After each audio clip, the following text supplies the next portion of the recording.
Predators. Predators. All right. So we're going to talk about coercion and coercive, intimidating predators. Whoa! So, Holy smokes! so for this one, I have a particular example. It's weird because most of these people are not very frightening. There's no real fear there. It's just that Imminent danger. they're trying to convince you to do something that is not in your best interest, and it makes it very difficult to tell that they are against you because they kind of convince you otherwise. So here's a personal example. Ooh. I bought a house. The house had some problems. Congratulations! Oh, thank you. The house had some problems. It was under warranty. The warranty people that they send out, they want to resolve the problem as quickly and as cheaply as possible. So naturally, when they inspect something, they go, "Oh, that's nothing. That's fine." So you have to tell them the rules and say, "This is under warranty." And then when they look at it, they try to dismiss what you say. So they try to make sure that you feel like you're discredited. Can you give us an example for those of us who rent?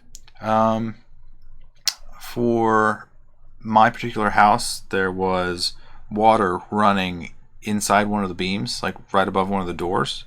And when I went to like replace part of the wood, it was like a sponge. You could push your finger through it because it had rotted. So it was a structural issue. So I was like, this door frame is structural and it needs to be replaced or else like the wall could cave in. Like, this is my argument back to him when he said, "Oh, this is just nothing. This is part of the facade. This is simple stuff to fix." Like, I had to like pull a board off and be like, "I can move this. Like, I have to prove to you. It shouldn't be that I have to prove to this guy." So he already kind of pissed me off to begin with. And then he'll leave. He'll call you back and be like, "Yeah, we agree that like this is under warranty." So when he comes back and has a piece of paper that says, "This is all I have to do," blah blah blah. He doesn't really explain it very much, and he just says like, "Sign here." And I was like, "Well, let me read this first."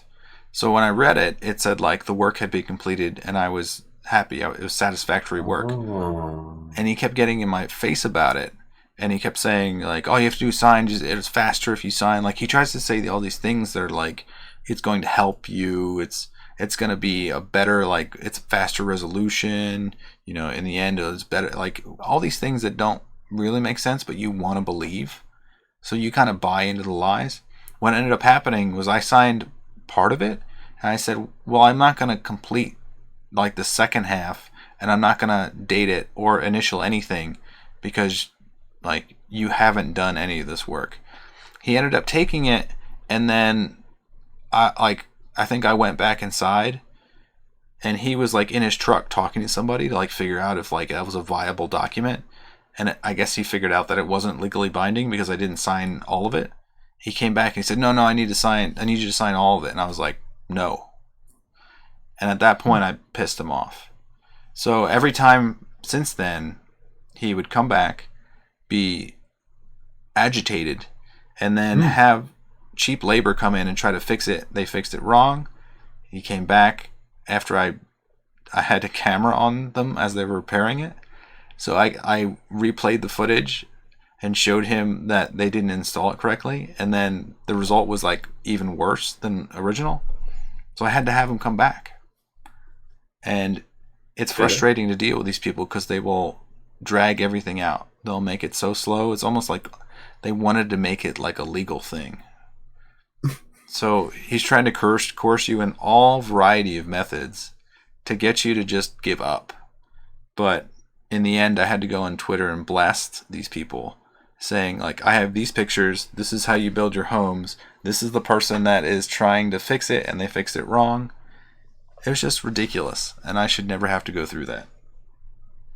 I agree with you. So what did you pull out of that? Did you ever have situations where people are like trying to convince you of something and you're just like, this doesn't feel right? So I have a shady company I worked for. I won't name names. And to do work in their kitchens, we had to have contracts signed. Yeah. They have to initial here, they have to sign here, they have to date it, they have to do all this stuff. My worst customers are the ones who wouldn't sign, and they're like, I want to make sure the work is done before I do this. That's me. I want to make sure this is done before I do this. I want to do this before this is done this. And I always looked at it two ways. One, we screwed up a lot of jobs, but we always did fix them, if that makes sense. Yep. Service team, we're always resurfacing stuff. We're servicing to hell. We're a service team experts. Mm-hmm. Double fist. So 90% of the time, we would get out there and fix whatever the hell was wrong anyway. There's always 10% of people who kind of got a shit job, and we kind of were like, we tried like 3 times. It's I don't know, good luck. So, I kind of see. I also had customers who wouldn't sign. I had special dispensation from the management team that they didn't have to sign until the work was done. Mm-hmm. And they were always like, these customers are real pain in the ass, but they're very thorough. They want to make sure the work's done. And in 2 ways, that's the way it should be, if that makes sense. Yeah.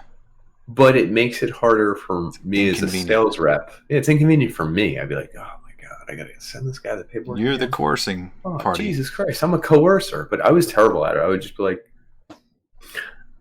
so when you got a contract signed, it had to be initialed in X, Y, and Z. It had to be written on the back. I have to have stuff here, upload documents here.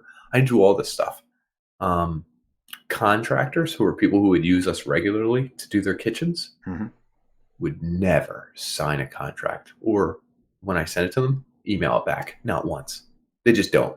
Yeah. Let alone sign an extra piece of paper that says, here's a waiver for what Quartz does in your kitchen. Or here, we're going to do your plumbing reconnect. Can you sign here to say it's okay for us to do your plumbing work?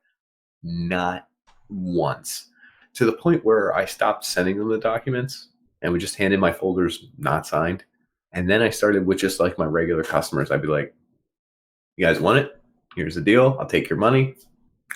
Half your money. Boom. They'd be like, do we have to sign everywhere? I'm like, who cares? Just do whatever you want.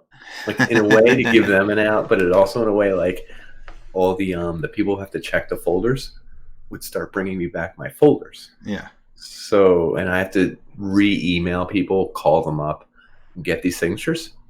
I figured out a loophole in the system. Oh, yeah? Yeah. Wait till their install date is over and then submit it without the signatures. They'll sign it. Oh. And no. You'll get paid. It's back to my team. Uh-huh. Because what are they going to do? It's already been installed. I'm like, oh, yeah, the Robinsons, they didn't sign this. And they're like, well, you have to get it signed. I'd be like, it was installed 2 days ago. And they're like, okay, fine. And they'll just file it. So by the time I left the company, I was the only one in the company who did this. And I feel a little bad for any of the admins who had to check these. I had like 50 folders with names and people that they sent to me to get stuff signed and whatever. And I'd be like, check this, please. And it was, I guess it's their legal defense, but I'd be like, yeah, let the people sleep. They got their countertops. They paid us. It's fine. So your story kind of... I was a coercer, but I'm bad. I was a bad coercer. Sorry. Your story reminded me of DirecTV. They want to install a satellite dish on my roof, and they used like a third party to do that. And they set up a time, which was like a 3-hour window, and they missed it. And I was the asshole that was like, you missed your window. You're not installing it. 3? I'll see you later. Good Lord. This is the guy we hate, by the way. They stayed in my driveway for like hours waiting. Doing what? I don't. They were getting paid. They could have been getting paid. They might have been getting paid. I felt like they were waiting for me to come outside and tell them to leave so that they can like give me the stink eye or something. I didn't need to go anywhere. I just felt it was encroaching because they were on my property. Here's something that you're overthinking. Yeah. And I'll tell you because I was in... That's me. No. And the reason I tell you this is because most installers are entirely separate than guys who get the stuff ready to be installed. They don't get paid hourly. Oh, yeah. Right. And then they're different than the guys who set up the stuff to be sent out to be installed. And they're totally different than the people who sell the stuff. And they're totally different from management. So install guys are like their own breed of people. Yeah. They don't give a damn if they can get paid. They're not there like, we're going to coerce this guy, like rubbing their knuckles in the car. They're like tow half the truck time they're drivers, like a little bit. Yeah, they just want there's to get paid, man. like spiffs. That's another coercion tactic. That What's a spiff? I don't know that word. so if you get a wreck, they're gonna want to tow your car to a yard. To their yard. Yeah, The one they whatever get the one they biggest get the kickback most. from. Exactly. So they're going to Mhm. convince you that you don't want to leave it in your neighborhood because it's unsightly, and your neighborhood might give you like a fine leave it because here. of it. Yeah, it's like that doesn't make any sense. Like, you take possession of your car, the shop they're going to take it to, they're probably a shitty shop. That's why they need to pay spiffs. They're not going to correct whatever problem you really have. And if it's totaled, they're going to charge you thousands of dollars just because it's sitting on their lot. It's ridiculous. So, spiffs. Spiffs, folks. So I guess my summary of this is kind of... Are there any other big coercers? Mm, Tow trucks, people who sell countertops. There could be people in your everyday life that you encounter that you don't realize. Car salesmen in general, right? Yeah, they could, but that one's easier because you don't have to deal with a car salesman. Usually a coercer is someone that you have to deal with, and you don't usually. So like, they come in your life and you need something from them, like a tow truck driver or someone that's repairing something.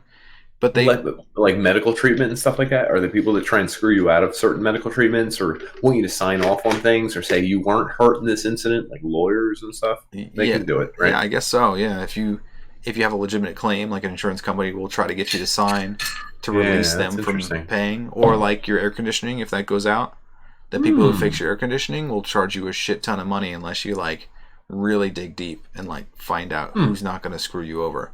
Interesting. So look out for the coercers. Is that what you're telling us? Yeah. Summarize this. Hold your ground. The best thing to do is, if you're not sure, take your time. Don't say, I'll sign it tomorrow. And then do your research and then figure out, do I really want to sign this? Like, if you read over the document when no one's standing over your shoulder, you're going to have a whole bunch more clarity figuring things out. And you're going to do what you want to do, not what they want to do. The happy ending to my story is that they didn't fix the problem 100%, and then they left some pieces out. So I put that on Twitter, came back, and I said, you have to pay me for the stuff I buy at Home Depot to fix the remainder part of it. And I went to Home Depot and just bought like $500 worth of shit. And they paid me, they gave me a check like a month later, $500, just like random crap. Paint for like different areas of my house. It's fantastic. So lesson learned. I'm gonna win. And I hope you win against these coercing predators. All odds, folks. We're rooting for you. We're rooting for you a lot. A lot. Predators.